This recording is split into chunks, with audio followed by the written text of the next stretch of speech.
Terus masih ngerasain tuh at the time traveling kita udah dibayar lamsam itu dolar. Itu lakuin 3 bulan. Wah, udah stres banget akhirnya.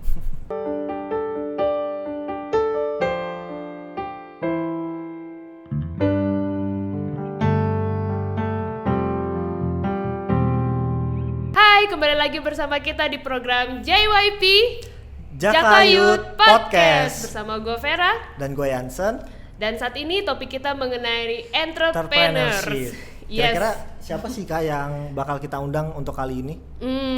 Pokoknya yang pasti dia entrepreneur milenial nih, masih muda tapi udah buka usaha nih, hebat. Keren nih. Pasti Cuman sebelum kita kenalin, gue pengen nanya dulu Yansen, lu pernah nggak sih kepikiran pengen buka usaha? Kalau saya sendiri sih pasti kebanyakan orang pengen, dan saya tuh udah dari SD pengen tapi baru SMA jalanin Kak. Oh iya. Dengan cara ya waktu itu sih saya beli kue dengan harga 1.000 dan saya modal waktu itu 20.000 dan saya mendapatkan 25.000. Jadi ada selisih keuntungan 5.000. Itu yang belajar awal, dan targetnya ya orang-orang sekitar aja, orang rumah kayak gitu. Enak dong ya, lumayan tau waktu zaman SMA 5.000 tuh. Iya. Terus lo apa? Biasanya lo pakai apa? Lo tabung atau? Ya itu dia Kak, untuk nyari untuk warnet lah. Dulu kan warnet itu banget. Iya, kalau dulu nggak main warnet tuh kayak bener-bener. kayak kutu buku lah gitu. Iya. Gaul. Tapi memang zaman waktu kita kayaknya waktu zaman lo SMA, kayak waktu gue SMA juga warnet memang lagi seru-serunya sih. Masih banget ya. Iya. Jadi kali ini kita bakal bahas tentang entrepreneurship dan gimana sih supaya kita bisa tertarik. Kan di sini penontonnya ada yang pengen tertarik, ada yang sedang tertarik dan sudah punya pengalaman. Jadi panjang nih. Maksudnya gede juga orang yang menonton. Jadi kita bakal ngobrol lebih lanjut lagi ke orangnya. Bener banget, sekarang kita langsung kenalin aja ya. Iya, pembicara kita kali ini. Narasumber kita yaitu Bapak Mudi. Halo. Hai. Kita panggil abang aja kali. Abang aja kali ya. Iya Orang mukanya masih muda lah, kan banget. milenial. Oh iya.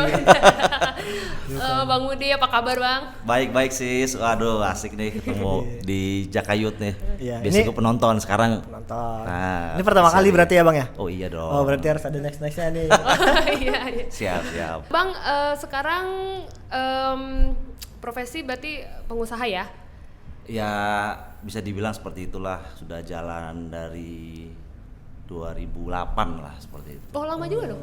Lama juga, lumayan lah. Udah 2008. berapa Bang perusahaannya? Aduh, it's not about the company lah, it's about the people. Ya, seperti Gede itu. nih berarti nih. Gitu tuh. Salah satu pengen buat bisnis juga, pengen buka lowongan pekerjaan bagi orang lain. Itu kan keren ya, bisa jadi berkat bagi orang lain.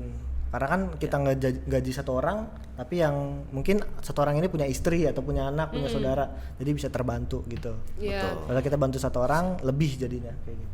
Tapi memang dulu abang termotivasi pengen jadi entrepreneur apa dari cita-cita atau memang udah terjun? Sebenarnya itu flashback ya, waktu itu sih sebenarnya karena sekolah dulu. Oh. Jadi 99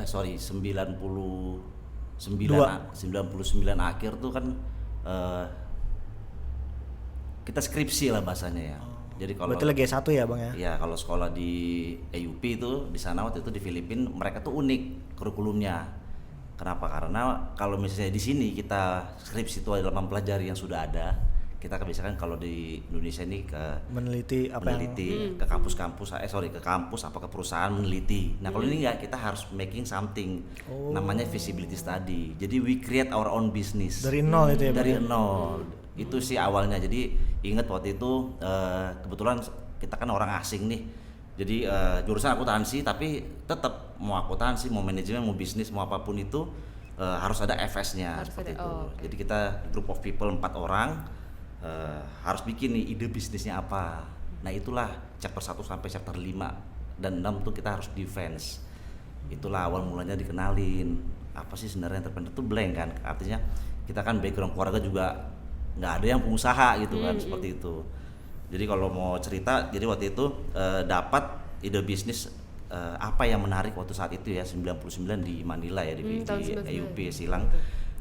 Apa berempat teman-teman orang Indo nih kira-kira apa ya kita bikin, karena memang kita waktu itu ngelihatnya adalah pembangunan, kita bikinlah namanya Halo Block waktu itu. Masih ingat banget FS ini Batako. Gimana tuh Bang? Berarti ngebuat batako gitu Bang? Iya, kita bikin perusahaan Batako waktu itu. Wow. betulan maksudnya terdaftar ke PT atau cuman jadi karena sifatnya itu ilmiah ya, feasibility Iya. study, jadi kita bikin chapter pertama artinya kenapa pilih Batako. Kita kan bikin market study kan, otomatis kan. Artinya kenapa pilih itu. Terus ya UKM lah ya bahasanya Iya, saat itu ya. Jadi kita datang ke dosen, terus ngobrol kira-kira karena chapter 2-nya itu kita harus kasih modalnya berapa. Jadi bayangin kita orang asing disuruh cari duit tuh minimal kalau nggak salah berapa peso, 100 juta rupiah saat itu. Kita harus cari siapa yang mau modalin. Dan itu Investor ya? investor. Yes, dan itu nggak boleh orang tua Bodok. kita. Oh, gitu. Harus bener-bener banking itu kayak rekening lah. Rekening orang ada 100 juta dan dia kasih surat gitu. Sign letter kalau misalnya dia interest sama kita punya proposal. Jadi bayangin waktu itu usia masih ya let's say 21. masih 20-an lah ya, udah mau tamat. Kita orang asing, kebetulan waktu itu gue disuruh marketing nih. Artinya bagiannya bagi-bagi. nih. Iya. Temen ada yang jaga accounting. Emang jurusan accounting tapi nggak interest emang dari dulu. Makanya dibilang siapa nih yang mau jadi marketingnya? Gue bilang gua aja deh marketingnya. Nah, tugasnya marketing paling berat. Cari investor. Iya. Bayangin kita udah keterbatasan orang, nggak kenal. Nah, jadi waktu itu idenya adalah gimana cari investor dengan cara ketok rumah. Jadi waktu itu sekolahnya di Silang. Jadi kalau Silang tuh kalau kayak Dunai kita main lah ke Lembang lah, Yeah. rumahan kan. Jadi kalau dari Silang dari itu sekitar mungkin setengah jam lah kita cari perumahan. Gue ketok-ketok rumah men waktu itu. Bukan rumah dosen ya? Gak kenal tuh. Rumah orang, warga. Nggak kenal. Rumah warga. Wow. mau cari 100 juta tuh. Punya 100 juta. Jadi waktu itu gue ditemenin sama teman gue, kita berempat. 2 nih jago accounting nih. Dia yang bikinin financial model segala macam, gue Iya. berdua orang lapangan lah kan. Nah, jadi kita ketok-ketok ya mungkin orang ke 31 kali ya yang akhirnya terima kita. Wow. Ada yang diketok dibilang mau ngapain gitu kan, ada appointment apa gitu kan. Karena kan kita udah kayak ya mungkin Dikira debt istilahnya collector mau kali ya. ngapain gitu kan, ketok-ketok anak muda. Bingung juga Tapi kan kita ya? rapi, kita pakai tag Oh, sekolah, pakai tag. ya kan. Itulah kan akhirnya ketemu lah nih orang ke istilahnya tuh inget banget itu minggu ketiga tuh karena waktu itu bulan keberapa kita harus submit. Jadi kalau tanpa letter itu, tanpa buku tabungan itu fail, harus cari apa namanya bisnis lain karena kan artinya nggak dapat investor Iya. kan. Kan Nggak ada itu yang kan interest tahapan gitu ya. awalnya. Akhirnya kita ketemu lah nggak tahu kenapa tuh ibu-ibu tuh kamu orang asing katanya mau ngapain nih, kami dari kampus. Nah untungnya dibagi mereka tuh biasa gitu karena mereka juga mengalami saat itu kan. Jadi itu udah kurikulum nasional memang untuk membuat FS kan, feasibility study. Akhirnya dapat dia mau pinjemin tuh buku tabungannya dipinjemin, terus kita bilang assign letter tolong di assign kan, ditanda tangan, kita bawa ke sekolah gitu kan. Udah nih sir, kita udah dapat investor, baru bisa tuh jalan tuh chapter berikutnya. Sampai chapter 5 akhirnya kita defense dan puji Tuhan waktu itu memang kita dapatnya A lah nilainya karena memang kita sangat prepare dan mereka juga surprise bisa dapat investor kan waktu itu kan. Ya itulah awal mulanya dikenalin sebenarnya ya, dari sekolah. Langsung dipaksa gitu kenal bisnis. Dipaksa ya itu ya mungkin nggak tahu ya apa jalan Tuhan juga. Tapi itulah pertama experience-ku ya, artinya experience gue untuk ngalamin ini loh rupanya kalau mau nyari bisnis. Dan setelah pengalaman dari skripsi itu, Ya. akhirnya abang tertarik. Enggak juga. Oh. Karena pas pulang orang tua tuh kan waktu itu bilang, malah ingat waktu pas sophomore ya tahun kedua, "Mi, aku mau ini dong shifting nih. Kayak accounting gak cocok nih gitu kan." Kan kita kan biasanya kan anak muda tuh kan selalu kan sekolah kan berdasarkan preference orang tua ya, apalagi Iya. nggak tahu kalau zaman kalian milenial mungkin udah bisa milih ya. Udah ada IT, udah ada apa. Kalau kita kan dulu kita ngeliat tuh abang-abangmu tuh, keluargamu, om-ommu, accounting, finance. Udah nggak ada pilihan lain kan waktu itu kan. Padahal waktu itu at the time di sekolah banyak amat marketing, banyak orang Indonesia ambil marketing. Demi mau shifting boleh nggak? Pulang aja lah kalau mau shifting marketing, atau mau jadi apa ya. Ya ini experience artinya Iya. memang sampai seperti itu karena image-nya waktu itu tuh kalau nggak kerja accounting lu menjadi apa gitu. Itu itu mengalami lah pastilah orang-orang yang masih tahun 2000-an cari kerja tuh accounting tuh memang Iya. masih hit ya at that time gitu. Akhirnya ya waktu tamat kerja accounting 1 tahun 2 tahun gitu. Bagus, maksudnya artinya bagus tuh dapat duit lah, artinya dapat perusahaan yang bagus. Bahkan pernah jadi auditor juga di, masih ingat waktu itu 2002 di UN company. UN bukan UN organization. At that time ya ini bukan apa ya, kan semua berkat dari Tuhan, tapi gue bisa ngerasain gue punya salary itu udah jauh banget dari teman-teman gue yang fresh graduate. Karena kita kerjanya di UN ya. UN itu kayak misalnya PBB gitu ya, kayak misalnya waktu itu kita apa namanya yang berubah hukum lah ya, kan dia ada UNESCO, ada apa seperti itu. Jadi auditor gajinya besar banget, tapi tiap hari dealing sama ya mungkin ada kali rak-rak ada 5 rak gitu, LSM kita auditin tiap hari itu aja, nggak ketemu orang kita. Dari pagi sampai Baca sore terus tuh ya? ngaudit aja terus ngaudit. Audit. Itulah kerjanya, tapi dibayar mahal. Itu lakuin 3 bulan, wah udah stres banget akhirnya. Udah bilang sama orang tua, aduh Mi, kayaknya aku mau keluar aja nih. Kenapa ngamuk-ngamuk kan ya, namanya juga waktu itu kita traveling. Terus masih ngerasain tuh at the time traveling kita udah dibayar lamsam itu $. Iya bayangin, per hari itu $, dibayar lamsam. Traveling kan waktu itu kan aku traveling kan. Iya, auditor bisa ngomongnya auditor kan, audit. Ya istilahnya terhormat lah, masih fresh graduate buat posisi seperti itu. Tapi hanya bertahan 3 bulan akhirnya quit. 2002 inget banget tuh. Itulah moment of life. Ini nggak bisa nih kayaknya kalau gua kayak gini nih bakal 5 tahun lagi di sini nih. Mau jadi apa gitu kan, stres karena nggak enjoy, bukan passion lah ya kan orang sekarang kan. Even benefit banyak kalau memang nggak enjoy tetap aja ya. Bangga sih kalau ngobrol sama temen-temen, wih gila loh, ya kan. Bawaannya pengen traktir orang aja, orang duit banyak masih muda, tapi memang nggak happy kan di hati kan akhirnya. Gue keluar jadi sales man. Jadi sales hanya 20% dari gaji gue terima waktu itu, bayangin. Jauh banget bang. Bukan jauh banget. Dan nekat banget lu bang. Udah gitu dimarah-marahin lagi sama Iya nyokap gue. pastinya sih kamu. Gak dicoret kakak kan bang? Yes. Gak dicoret kakak? Gak dicoret kakak? Oh enggak, waktu itu nyokap masih bilang, tapi nggak diakuin, jadi masih accounting katanya. Ya artinya gitulah, maksudnya dia masih bilang ngapain jadi sales kan. Tapi aku bilang nih, ini passion, maksudnya mungkin waktu itu belum common lah passion. Aku pengen ini sales gitu kan. Kadang susah juga ngejelasin ke orang tua. Iya, orang pinginnya kan maksudnya nggak suka yang belakang meja gitu kan. Back office lah. Back office, akhirnya jadi sales itu emang parah sih, karena rupanya dibilang sama bosku dulu, kalau misalnya lu mau nyari gaji jangan di sini. Tapi kalau lo mau nyari bonus, mau nyari duit berapa kali lipat, nah di sini. Wah tertantang dong, wah ini gue banget nih ya, masih bisa kan? Ya akhirnya jalanin itu 2 tahun. Perusahaan apa bang? Maksud jual apa jual? Waktu itu BTS lah. At that time tuh lagi baru booming nih telekomunikasi kan. Jadi gue jual BTS gitu ke operator. Kita kontraktor ya istilahnya. Kontraktor BTS. Ingat banget ya 2002 jalanin itu 2 tahun. Nah itu lagi. Jadi kalau ya ngerasa ya namanya kita istilahnya ya kita boleh klaim lah kita anak Tuhan, pasti kan banyak berdoa ya. Tuhan kayaknya kasih jalan tuh. 2004 karena relation baik juga sama klien, jam dari yang kontraktor masuk ke operator telekomunikasi. Waktu itu 2004 masuk ke perusahaan besar lah kan. Itu karena mereka suka aja, wah aku suka nih kayaknya nih, ada lowongan mau nggak jadi timku lah kayak gitu, seperti itu kan. Masuklah di situ. Nah disitulah awal mulanya belajar entrepreneur.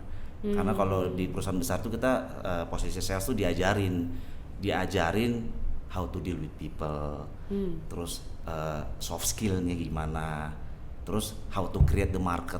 Kan namanya kita jual produk perusahaan besar kan trainingnya banyak tuh, setahun tuh bisa wah mungkin tiap 2 bulan training terus kan. Nah disitulah akhirnya 4 tahun lah di situ ya, 4 tahun, pas tahun keempat udah merasa jenuh juga yang tadi kita bilang tuh, udah corporate ya kan, udah corporate tahu aja kan, wah ini pagi-pagi pulang malam ya kan, meeting sini kadang-kadang travel juga kok kayak rasanya ya itulah ya mana manusia, kok kayaknya gue gini-gini doang gitu kan. Akhirnya 2008 ingat banget dikasih promosi ya katanya, bos bilang ini ada vacant nih, coba tes, lolos promosi, hanya bertahan 1 bulan. Udah tuh lumayan kan, udah dapat salary yang baik, benefit yang lain. 2008 promosi, nah itu juga lau lagi kan, wah ini soalnya manajemen meetingnya Friday night nih, tiap Jumat malam manajemen meetingnya kan. Akhirnya bilang sama waktu itu udah punya pacar ya kan, ngobrol-ngobrol kan, aduh gue pengen pengen bisnis aja nih. Wah dia ngamuk, waduh lu mau bisnis, karena at that time itu orang nyari kenyamanan kan. Beda kita kalau ngomong sekarang udah 2020 entrepreneur itu orang udah nggak mikir, oh good udah banyak result. Tapi at that time itu apalagi ya maaf ya, kita kan di komunitasnya kan yang bisa dibilang kenyamanan kan selalu kan, gaji ya kan. Dia bilang janganlah mau merit lagi kan, terus ngomong apa mertua gitu kan, papa ngomong apa kan. Tapi memang udah bilang enggak deh, gue nggak betah. Nah alasan paling gampang, melanggar sahabat nih soalnya nih, ya kan. Meetingnya Jumat malam, namanya bos-bos kita kan nggak bisa ngatur kan, apalagi level manajemen kan, ya harus ikut. Akhirnya bener, itu akhirnya hanya bertahan sebulan itu akhirnya mumpung calon, waktu itu udah mau calon soalnya kan, dia udah ya setengah-setengah oke lah ya, udahlah gue quit aja. Akhirnya keluar men, out gue, Without backup. nggak ada backup, keluar. Ini nggak pakai gimmick, tapi memang kita keluar bikin company sendiri 2009.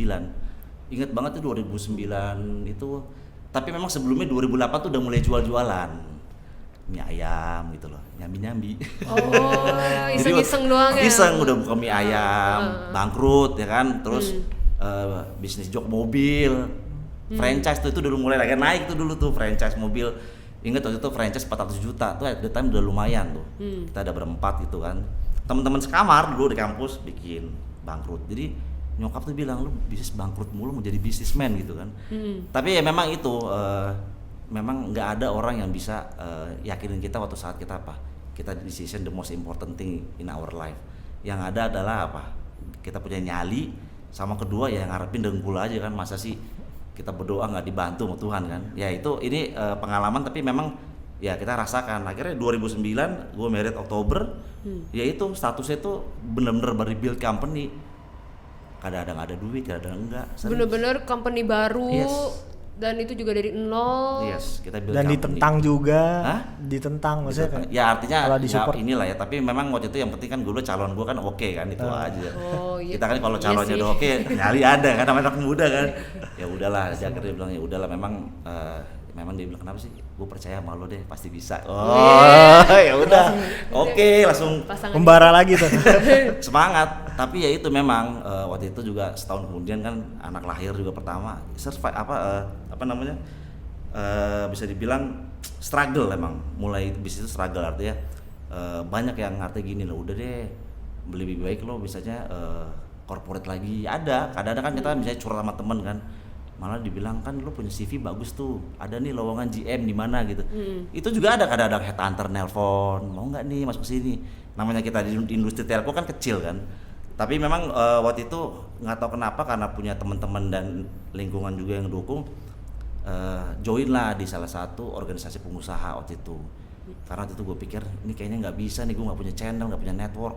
Karena kan kita sadar sekolah dari SD sampai SMA sampai kuliah di Advent, what do you expect gitu loh, networking ya. Sedangkan kita kan ketemu sama dunia luar yang which is harus deal sama A sama B sama C, institusi A sama B C. Kan mikir-mikir apa yang kita bisa join nih, di mana nih yang bisa escalate ya, artinya cepat gitu. Jadi kita bisa ketemu sama teman-teman pengusaha yang mau membantu kita punya networking. Ya akhirnya join. Jadi pengusaha ini di himpunan pengusaha ini join. Ya banyak banget yang diperbantukan, dan disitulah banyak motivasi. Karena kan kita join itu sama juga organisasi dari departemen, kita ketemu orang, ketemu pengusaha-pengusaha besar. Nah itulah booster kita, dari gue sendiri ya, booster. Wah mimpi gue nggak boleh gagal nih. Kok ini orang-orang bisa kok, dan gue rasa kayaknya gue lebih smarter dari teman-teman gue ini, yang istilahnya mereka malah lebih parah gitu ya. Maaf ya, artinya kalau kita ngomong di sekolah juga nggak sekolah ya kan, tapi bisa sukses. Nah itu, nah akhirnya belajar satu hal, rupanya jadi pengusaha nggak boleh apa, nggak boleh tinggi hati, itu aja udah syaratnya. Rahasianya Rahasianya itu aja. Jangan tinggi hati. Iya, gue ketemu sama kan macam-macam pengusaha nih ya. Ada pengusaha nih, ada yang kayak kita nih, ini ada yang terjunin langsung kecelakaan lah kan, tiba-tiba jadi usaha.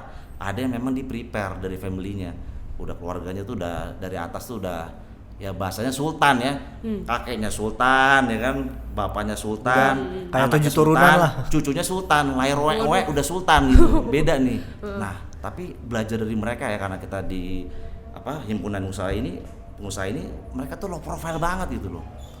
Bahkan mereka bisa mau menerima kita tuh yang nobody gitu ya, tapi mau sharing bisnis gitu kan. Jadi akhirnya belajar lah sama mereka, rupanya apa sih kok lu bisa sustain itu berapa generasi. Rupanya mereka apa, semuanya rendah hati. Mereka nggak ada yang nih gua anak tajir apa no. They starting from zero juga, dan mereka semuanya juga nggak dicemplungin yang dikasih modal gitu, enggak. Jadi itulah tahapan yang dari awal sampai dengan 2015 sekitar 2012 itulah boosternya ya, maksudnya escalate prosesnya lah, seperti itu. Oke. Oke Bang, di sini tuh waktu denger Abang aku ada beberapa pertanyaan. Iya. Aku kepikiran tuh saat Abang buat bisnis pasti kan ada gagal-gagalnya tuh.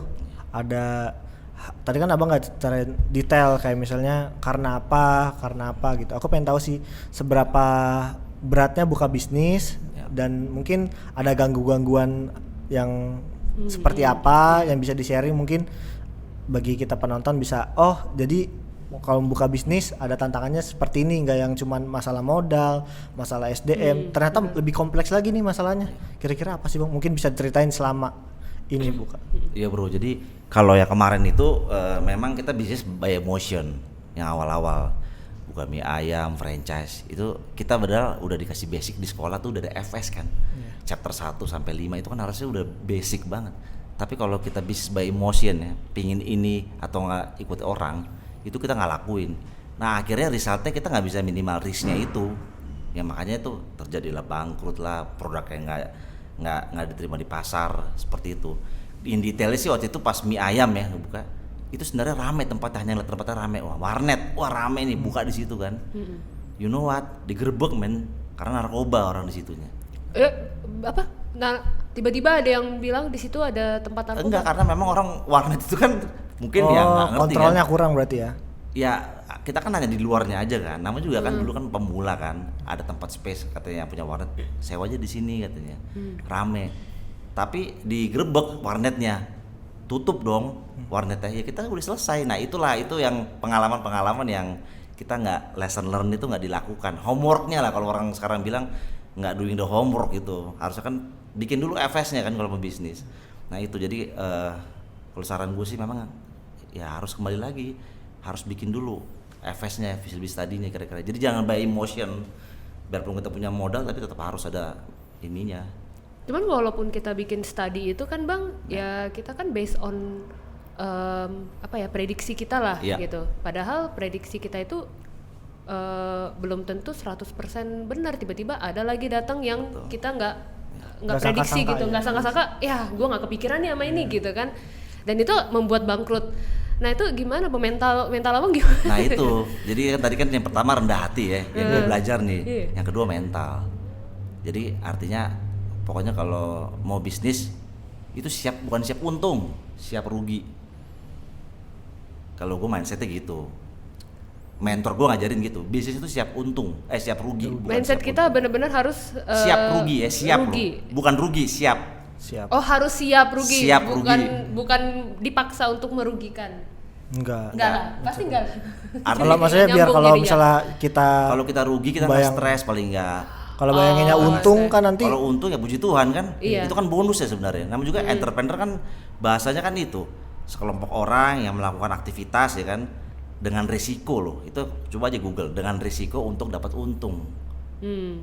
Jadi udah ada keyword di situ. Entrepreneur itu memang harus apa? Resiko. Nah, gimana caranya tadi pertanyaan lo Fer ya? Kita harus minimal resiko. Kalau mau ilmiahnya ya doing the FS, homeworknya lakukan. Paling nggak kan resiko kecil kan kita bisa sustain paling nggak kan. Artinya paling nggak bertahan lah, let's say kan. Kalau bisnis itu kan 2 tahun pertama biasanya.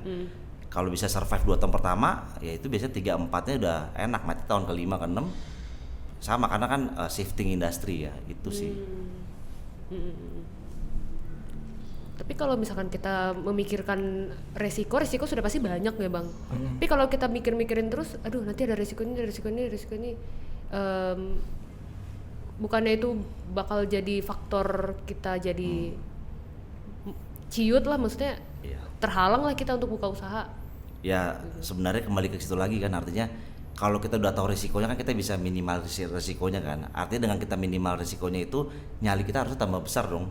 Contohnya gini deh, misalnya nih kita mau ke Bandung nih, wah ini kita kan lihat, biasa kan sekarang orang minimal risikonya lewat pakai Waze kan, atau Google Maps kan. Itu kan sebenarnya minimal risiko. Paling nggak gue ngurangin macetnya deh. Kalau macetnya gue udah tahu nih, ya kan. Apalagi misalnya lagi hari libur gitu kan. Nah sama juga kan di bisnis kan seperti itu. Resikonya kita lihat dulu nih. Paling nggak bahasa gini lah. Kalaupun lo rugi, nggak rugi-rugi banget lah gitu. Jadi modal kita itu, mental kita tuh naik gitu loh. Paling nggak tadinya kita misalnya mikir, waduh kalau misalnya mau naik ke angka 1 apa 2 ini berat, jadi lebih ringan. Karena kan kita udah tahu di pikiran kita, paling gue ruginya segini misalnya let's say. Secara materi, waktu gue rugi habis segini. Terus yang ketiga misalnya secara pengalaman gue pasti kan akan nambah. Kan nanti kan dihitung plus minusnya itu sih. Makanya doing the homework tuh penting banget sih. Kalau gue dulu by emotion bisnis memang. Kalau sekarang ya mungkin karena udah banyak tagihan di rumah, jadi udah lebih smart lah. Artinya kalau mau nungguin sesuatu tuh bikin dulu DFS-nya gitu. Karena kan sudah banyak yang ini juga, sudah banyak yang tergantung sama kita kan, artinya udah banyak pegawainya, udah semakin tambah.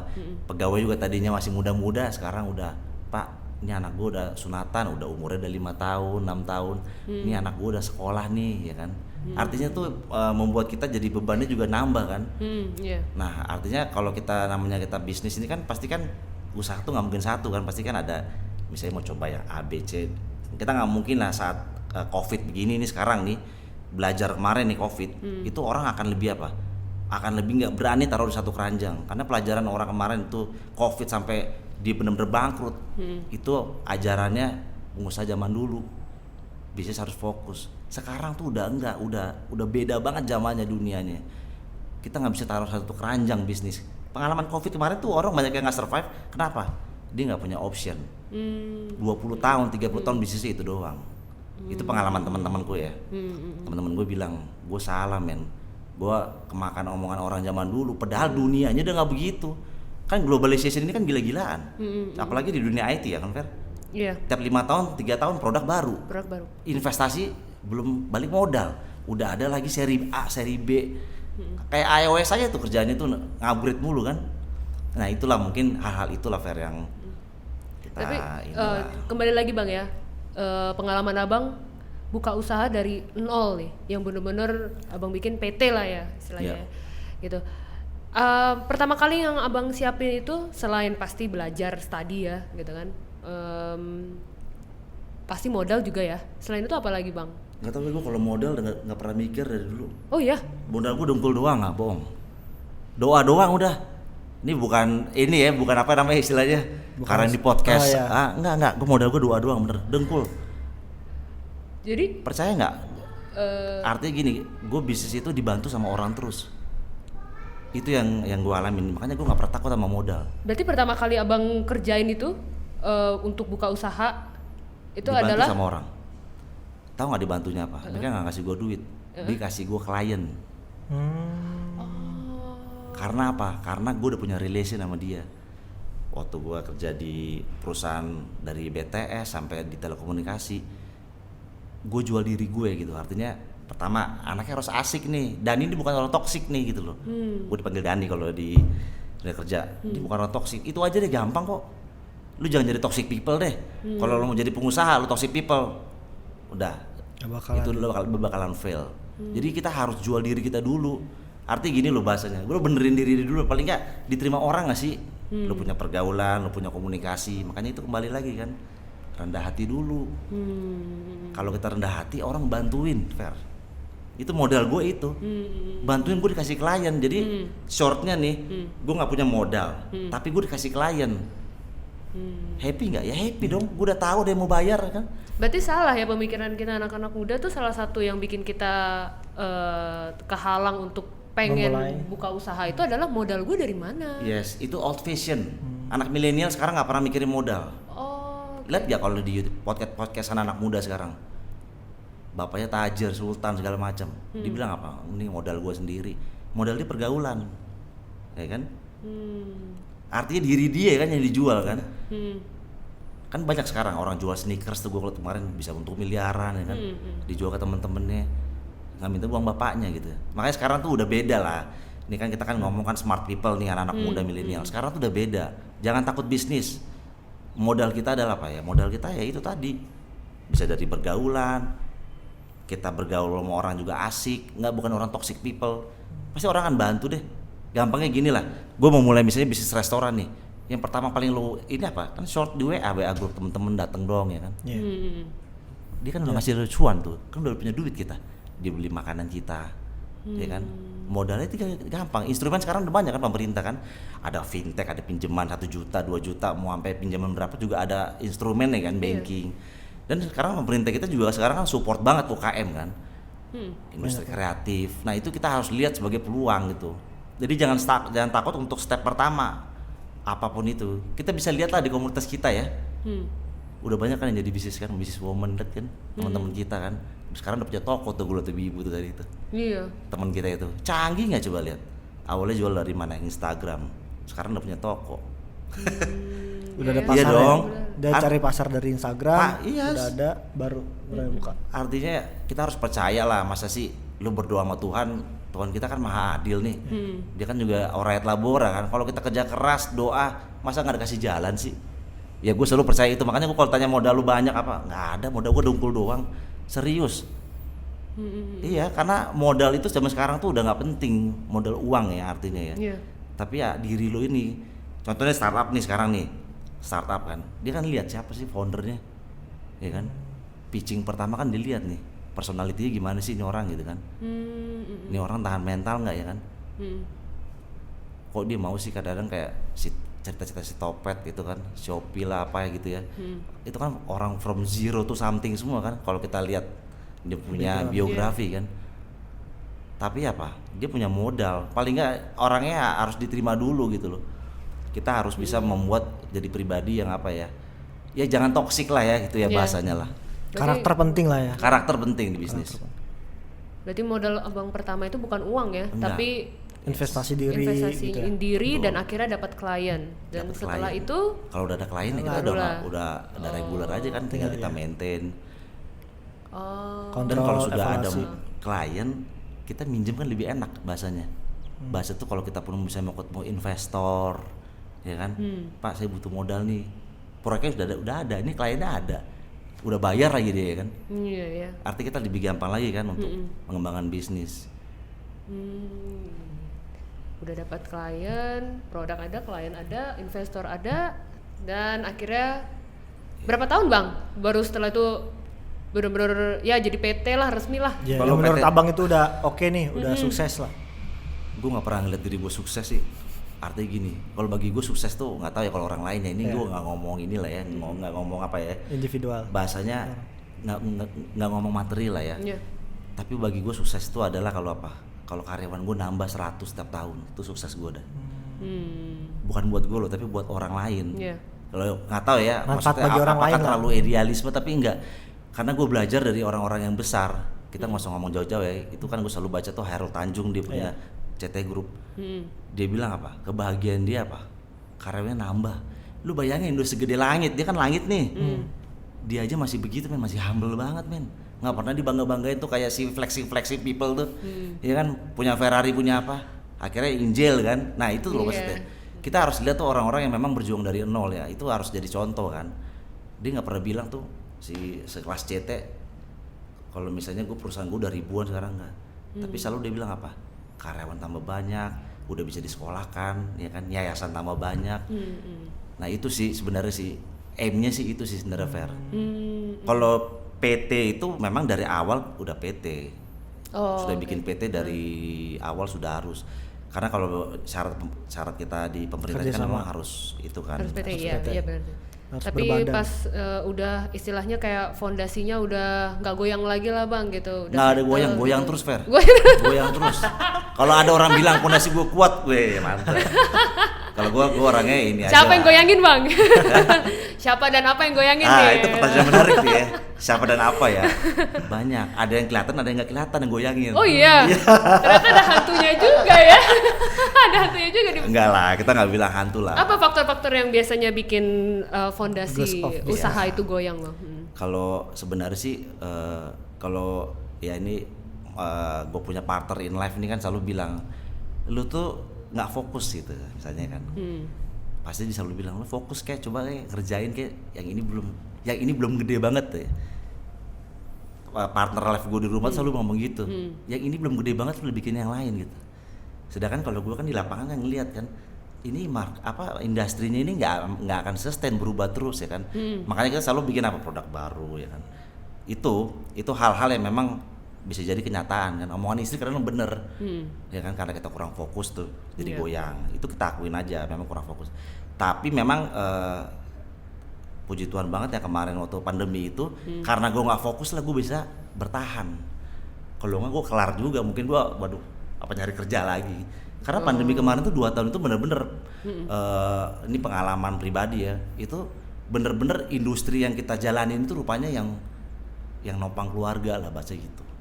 Jadi banyak juga memang usaha gue yang apa ya bahasanya nggak kita prepare, tapi karena kita bikin itu sebelum pandemi itu malah yang membantu. Karena insight-insight dari pergaulan, bikin ini gitu. Itu sih. Jadi faktor kalau itu pasti ya memang dari kita sendiri, mismanagement. Kedua ya itu kita ketemu sama orang-orang kuasa kegelapan tuh pasti ada di dunia bisnis. Suka nggak suka, kuasa kegelapan ada di mana-mana. Harus menghadapi ya. Harus kita hadapin. Di luar aja atau di dalam aja? Di dalam juga ada bang? Iya kan kita partner kerja sama orang kan. Artinya kan banyak bahasanya tuh stakeholder kan banyak ya, kepentingan kita kan ada banyak. Ada dari masyarakat, ada dari klien, ada dari pemerintah, dari mana-mana kan. Nah itu kan kita ketemu dengan beberapa orang yang imannya nggak sama sama kita ya kan. Menggunakan cara-cara lah yang menurut kita tuh masa sih zaman udah 5.0, 4.0 gitu ya? Masih main-main ginian ya kan. Nah itu kan pengaruh ke ekosistem kita kan secara nggak langsung. Kuasa kegelapan lah kalau bahasanya ininya lah, bahasa yang sekarang ya. Tapi pengalaman gue itu satu, kalahnya dengan doa udah kalah juga. Iya memang ya dengkulnya harus banyak bertelut gitu loh. Iya itu aja kok, modalnya itu aja. Iya. Supaya bisa bertahan ya, ini nggak ngomong materi ya, bertahan aja lah. Terus tadi kan partner abang bilang fokus. Nah aku tuh dari tadi kepikiran kalau misalnya apakah kita nggak bisa sambil kerja contoh di perusahaan mana, tapi kita ngebuild juga nih bisnis. Apakah itu sulit, mustahil atau gimana tuh bang? Pendapat abang? Yang udah jalanin bertahun-tahun nih. Gue sendiri sih mulai dari situ. Artinya waktu kita stuck di kantor, artinya gini, kalau kembali lagi ke falsafahnya, kita kan cepat atau lambat pasti berbisnis, setuju nggak sih? Iya. Setuju. Kalau kita ngomong orang tua gitu, enggak. Tapi habis pensiun nyari kerjaan orang tua, bener dong? Nyari kegiatan. Mikir income-nya dari mana? Jadi makanya kita tuh suka terlambat gitu loh. Kenapa kita udah tahu nih, kita pas pensiun kita nyari kerjaan, anak kita bilang nanti aja kamu berbisnis kalau kerjaanmu nggak beres gitu. Ya dong, karena orang tua pinginnya apa? Bangga jadi manajer anaknya ya kan. Yang pasti-pasti lah. Yang pasti-pasti. Ya itu tadi pertanyaannya seperti itu sebenarnya. Karena cepat atau enggak ya kita akan cari penopang hidup kan. Nah sekarang ini enak nih, kita tuh nggak mengenali aturan kantor, bener nggak sih? Kan ada WFH, WFB, work from Bali. Artinya sekarang tuh udah nggak ada jam 8 to 5 tuh nggak ada lagi. Artinya nggak ada pelanggaran yang kita lakukan kan dari kantor, bener nggak sih? Kalau dulu kan kita susah nih, bos ngeliatin. Nah kalau sekarang kan ini mumpung dikasih flexibility gini kan, ya lu jangan males dong, mikir kayak bikin apa kayak gitu loh. Tapi kan tetap harus fokus bang, walaupun kita udah fleksibel time-nya. Setuju. Ya memang arti gini. Nah sekarang kembali lagi kan, kita sebenarnya apa sih passionnya ya kan? Karena ada memang beberapa orang memang passionnya itu kerja gitu loh. Kerja tuh maksudnya ada dua lagi, ada kerja kantoran, ada memang hobinya kerja. Pokoknya gue nyari duit aja kerja. Nah kalau misalnya kita memang passionnya pingin punya sampingan, punya apa ya mulailah. Toh juga waktu luangmu banyak kan, bener nggak sih? Kan sekarang enak nih jadi pegawai nih, nggak perlu ke kantor ya nggak sih? Kayak orang di kantor gue mana ada yang satu di mana, yang penting laporan aja ya kan beres. Dan mereka udah nggak malu-malu bikin di status WA nih, jual nasi box, apa nggak jual apapun itulah. Bantu marketing lah ya. Hah? Bantu.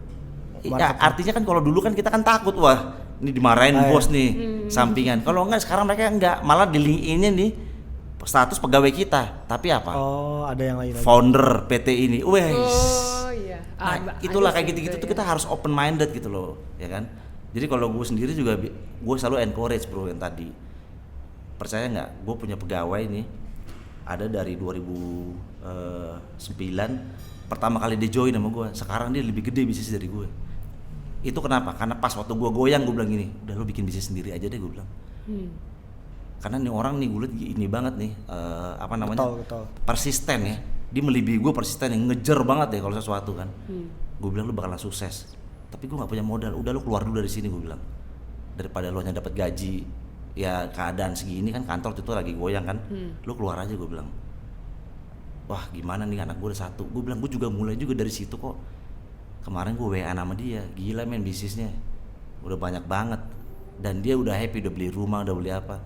Jadi menurut gue itulah yang tadi lu tanya Fer, kesuksesan gue. Nah ini nih bagi gue itu lebih dibanding materi yang gue dapat, gue lebih happy banget dia bisa jadi, dia akan jadi ini kan, akan menularkan ke yang lain kan. Kan pasti pengalaman dia akan di-sharing ke orang lain.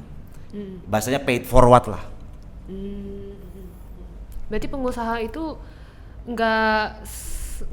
nggak semuanya berpikir kalau gue jadi pengusaha gue harus dapat profit sebesar-besarnya. Ya itu buat gimmick aja lah. Pokoknya jangan jadi pengusaha kalau mau kaya ya.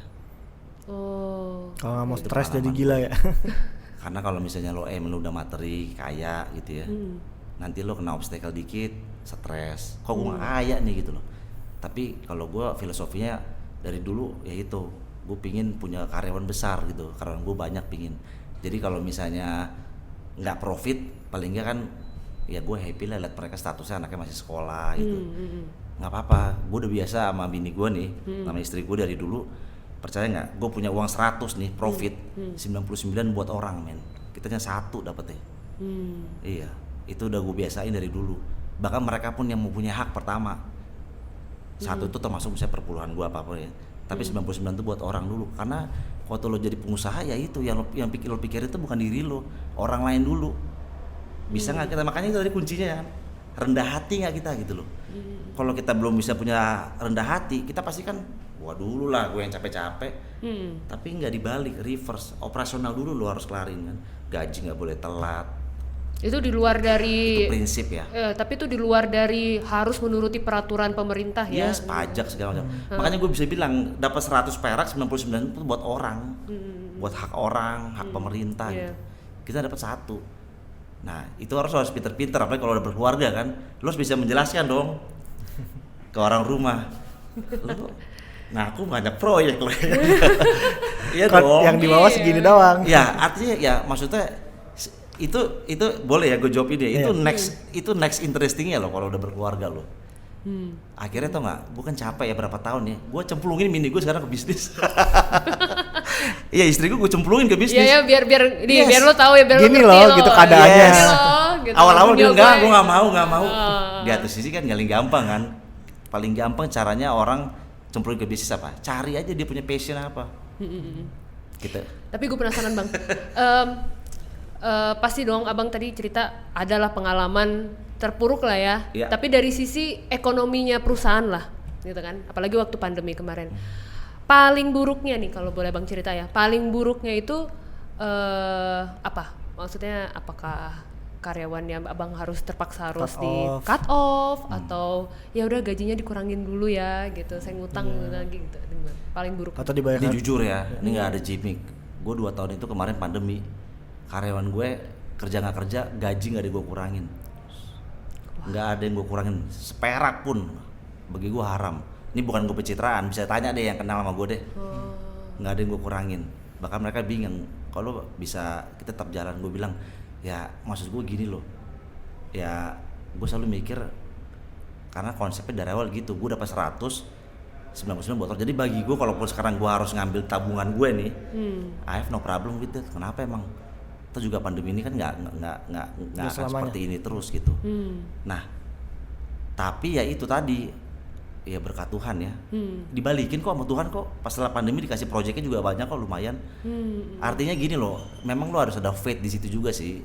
Kalau lo lakukan treat orang baik, kita hidupnya nggak susah deh, udah deh, itu aja kok.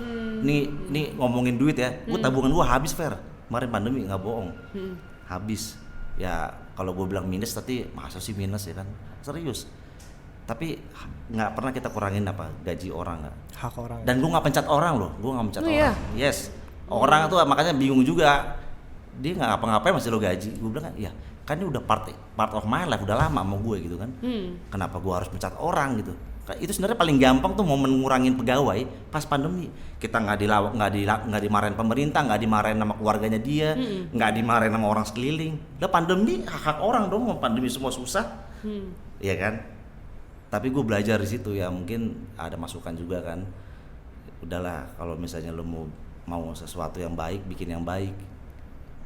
Bahasanya ya itu, nggak ada lo kok ruginya lakukan sesuatu yang apa, yang saat ini lo rasa nih ini kok bego ya, mungkin bahasa orang gitu ya. Orang lain bisa ngekat, bisa apa gitu, tapi ya itu gue udah jalanin sih, pengalaman sih. Berarti benar dong apa yang dibilang Alkitab. Kalau kita banyak beri, justru malah kita banyak nerima. Bang udah buktiin berarti ya? Better giving than receiving. Iya. That's true. Wah. Ya. Hebat. Ya inilah sharing pengalaman. Artinya gini kan, masing-masing kan nanti kita akan menghadapi itu kan. Apalagi kan kalian kan juga bilang, wah gue mau usaha apa. Start small aja deh. Start small, tapi ya itu, do your homework lah please. Jangan by emotion, do your homework. Artinya pasti bisa lah gitu loh. Banyak kok orang yang bisa jadi saluran berkat kan. Berarti kalau seandainya nih kita anak muda, menurut abang nih, Ya. Apa yang harus kita siapin untuk persiapan buka usaha? Pertama ya itu tadi, kalau pengalaman pertama kita harus siapin karakter kita ya tadi. Kita mau punya karakter yang rendah hati, mental yang kuat, ya kan. Itu aja sih sebenarnya sih. Tapi kan dapat 2 karakter itu kan pasti harus banyak doa ya. Kembali lagi ke situ sih. Karena kadang-kadang kalau ngerasa anak muda sekarang itu kan sebenarnya lebih pintar kan, jauh lebih pintar dari zaman dulu. Sekarang anak sekarang itu mereka tuh EQ-nya lebih bagus, IQ-nya lebih bagus. Jadi mulai aja dulu gitu. Ada ya iklannya Tokopedia kayak mulai aja dulu gitu. Iya. Karena apa? Mereka tuh sebenarnya udah punya produk yang bagus, di sekolahnya udah bagus, udah jago presentasi. Anak muda kita kan jago-jago semuanya. Nah, artinya mereka akan lebih gampang untuk mulai. Ya, dan mulainya itu sekarang, at this present gitu, jangan nunggu nanti. Jangan nunggu-nunggu, gue harus ada modal dulu deh, gue harus ada ini dulu deh, gue harus ada tokonya dulu deh gitu ya. Mulai sekarang, kan sekarang udah anak instrumennya udah banyak, ada e-commerce ya kan, ada sekarang TikTok Shop juga udah gila-gilaan kan jualnya kan, artinya instrumennya tuh udah banyak banget gitu, artinya kenapa nggak mulai kan, mulai dari early age. Karena sekarang lihat ya, sekarang itu bukan life begin at 40, no, it's old fashion gitu loh, life begin at 20 sekarang. We are old banget ya, already udah late kan. Nah bener, sekarang memang kita jujur aja. Sekarang orang 20 itu ya mereka sudah apa? Sudah the most powerful person kan. Mereka sudah ada high impact, udah punya pegawai ratusan ya kan. Mereka sudah apa? Sudah bisa bikin jadi apa sih namanya itu istilahnya, bukan Forbes ya, tapi istilahnya orang terpengaruh di Asia itu, orang Indonesia itu semuanya 22, 24 ya kan. Emang mereka mulainya tahun berapa? Umur berapa? Umur 16. Dari sekolahnya, SMA-nya udah mulai entrepreneur ya kan. Karena ya sekarang ekosistemnya itu memang instan, sekarang instan nih. Jadi mulai dari awal, jangan mulainya nanti pas pensiun. Pengalaman kita nih sama orang tua nih, jangan pensiun baru nyari proyek bos ya kan. Jujur aja kan. Iya. Gitu. Oh iya ya, berarti harus karakter itu yang paling utama ya. Baru early age. Ya ini bukannya mempromosikan, tapi kan namanya punya anak boleh dong promosiin ya. Karena anak itu kan kebanggaan kita ya. Anak gue SMP udah bisnismen, udah bikin produk dia. Oh ya? Yes. Dan gue fully support dia. Sangat gue fully support. Gue tahu nih bakalan fail, percaya nggak? Ini mungkin kalau dia nonton ini ya, ini kayaknya bakalan fail gitu. Tapi gue nggak mau mematahkan dia punya apa? Semangat. Dia punya apa? Ide. Passion, semangat, ide. Ada lah yang memang akhirnya fail gitu. Gue tahu nih bakalan fail, tapi gue support. Bahkan Tata bilang, lu ngapain sih sampai selebay itu supportnya? Gue bilang no, gue mau tanamin dia apa? Virusnya, bibitnya, artinya apa? Lu jangan, gue pengalaman dulu nih, gue dari dulu pengen punya bisnis, nyokap gue suruh sekolahnya accounting ya kan. Passion gue tuh kayak nggak diinin. Nah sekarang gue kalau punya anak, gue support dia. Dia punya apa? Dia punya passion. Dia punya apa, lu mau apa gitu. Gue tahu bakalan fail, gue lakuin nggak apa-apa. Karena dia akan belajar kan, dia belajar. Lebih baik dia fail sekarang, masih istilahnya masih parental guidance jauh, Iya. jauh bisa diperbaiki. Iya. Dan kan pasti small dong, kita kan bisa risk ya. Iya. Tapi kan bagus, dia udah pernah merasakan kan fail kan. Dia Memang. merasakan fail di early age. Hal yang paling mahal juga itu adalah pengalaman. Yes, Itu. benar. Karena kadang-kadang kalau denger cerita tuh mes aja kayak oh iya gini, tapi kalau kita ngerasain tuh sampai detik kita suka-suka lupa tuh pasti misalnya udah tua nih pikun, tetap aja tuh masih keinget Betul. memori itu. Iya. Dan mentor gue bilang kalau lu gagal bisnis bukan berarti lu kembali dari nol. Ada nggak pernah bilang lu kalau gagal bisnis sih gue kembali dari nol? Banyak kan orang bilang gitu. No man, anak tangga lu udah 5. Emang proses dari 1 ke 5 lu nggak hitung? Oh iya. Ya kan? Benar, Gue jujur 10 lebih gue bisnis gue gagal. Nggak bohong, Fer. 10 lebih. Nyokap gue tuh udah marah-marah sama gue. Lu ngapain sih bisnis terus? Iya. Yang mamilnya tuh gagal terus. Nggak bohong. Tapi kan pengalaman gue dong, artinya itu yang sesuatu yang nggak bisa dibeli dengan materi, waktu ya kan. Ya palingnya kan nyokap gue bisa lihat sekarang gue masih bertahan, palingnya bertahan lah, ya kan. Dan dia bisa lihat juga, ya ini berkat Tuhan semua ya, bukan karena kehebatan gue. Dia bisa lihat dong pegawai gue ada, ya kan. Iya. Dan mereka udah merasakan kan, artinya berkembang pegawainya ada. Gue nggak pernah ngomong materi deh. Palingnya nyokap gue bilang, oh iya ya. Kan palingnya dia ngakuin kan, anak gue nih memang kepala batu nih ya kan. Tapi kan kita juga harus buktikan sama orang tua dong. Hasilnya terlihat lah. Iya, paling enggak lah kita buktikan lah, nggak sia-sia lah ini kita ya bahasanya dikecilin orang. Waktu lu fail tuh lu dicaci maki sama orang, sama pegawai lu dijek-jelekin ya kan. Ah, lu membego kali tuh apa memang mismanagement ini pasti dong. Namanya lu dipecat orang kan pasti lu nyalain bos lo kan. Iya. Apakah waktu dia happy terima gaji pertama dia nggak ingat itu ya kan? Cie, gitu ya. Ya kan? Terus apa rahasianya abang tuh terus ayo gue buka lagi deh, apa yang bikin abang itu nggak pernah trauma gitu loh sama failed gitu? Ya pertama tagihan banyak, udah banyak tagihan kan. Kedua ya jujur aja, masa gue balik lagi ke corporate ya kan? Ya dong. Itu ada pasti, namanya manusia saya ego kan. Masa gue ngelamar lagi nih sama teman-teman gue ya kan? Itu jadi dan kembali lagi kan gue lihat orang-orang juga semuanya orang Kentucky itu juga keberapa dia? Berapa ratus ya baru di approve ya? Resepnya Kentucky KFC itu ya kan ada ceritanya. Iya. Ada. Ya artinya Nggak maksudnya kadang-kadang kita nggak tahu kan ini bisnis kita yang keberapa kan. Tapi paling nggak karena gue nggak nyari materi, ya udahlah kalau mau tutup yang penting kan gue kasih makan orang itu. Jadi gue terus terang gue nggak kapok, Fer, nggak kapok.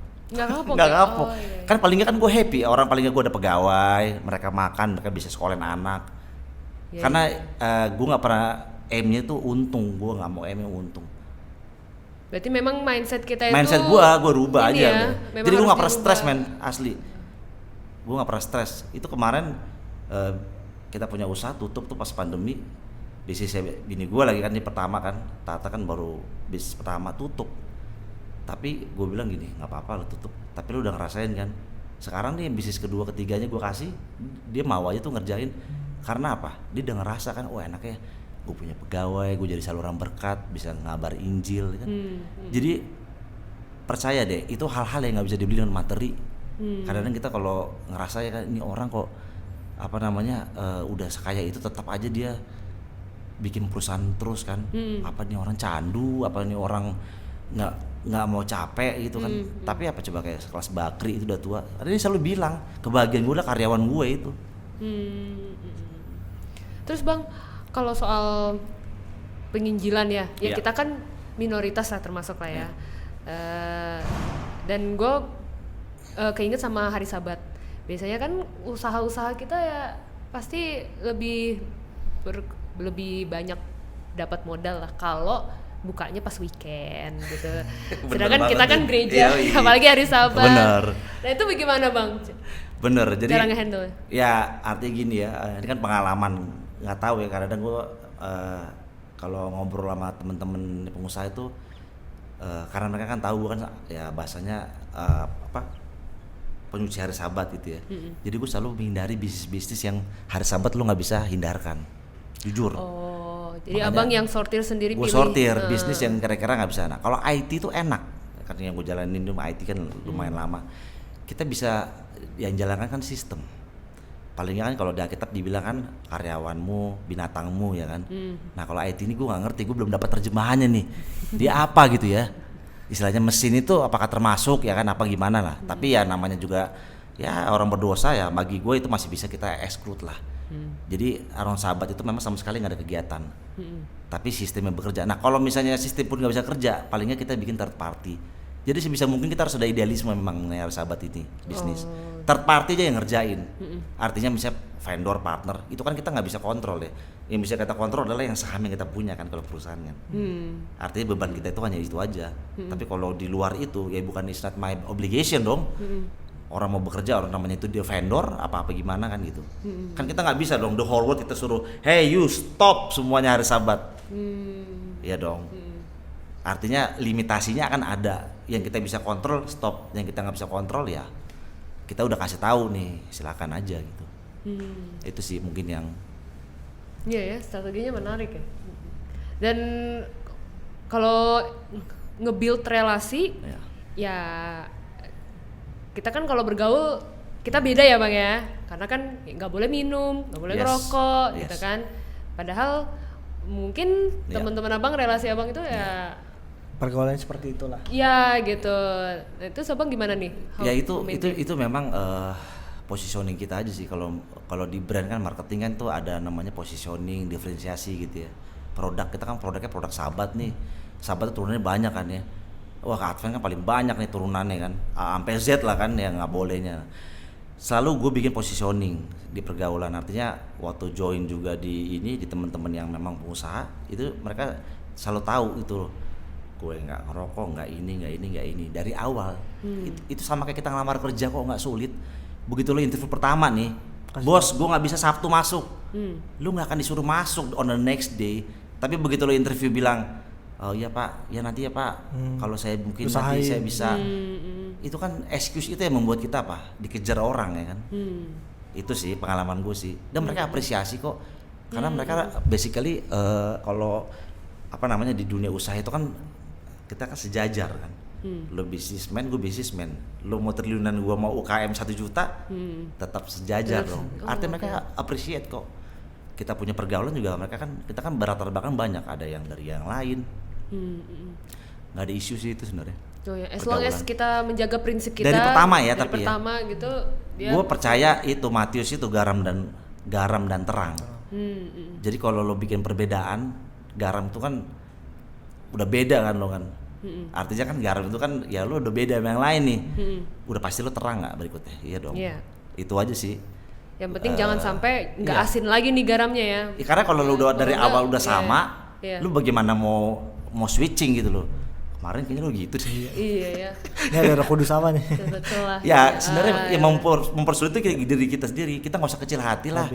Kalau memang kita nggak seperti, tapi memang kembali lagi lebih penting lagi lo asik dulu deh daripada lo jelasin lo nggak ini.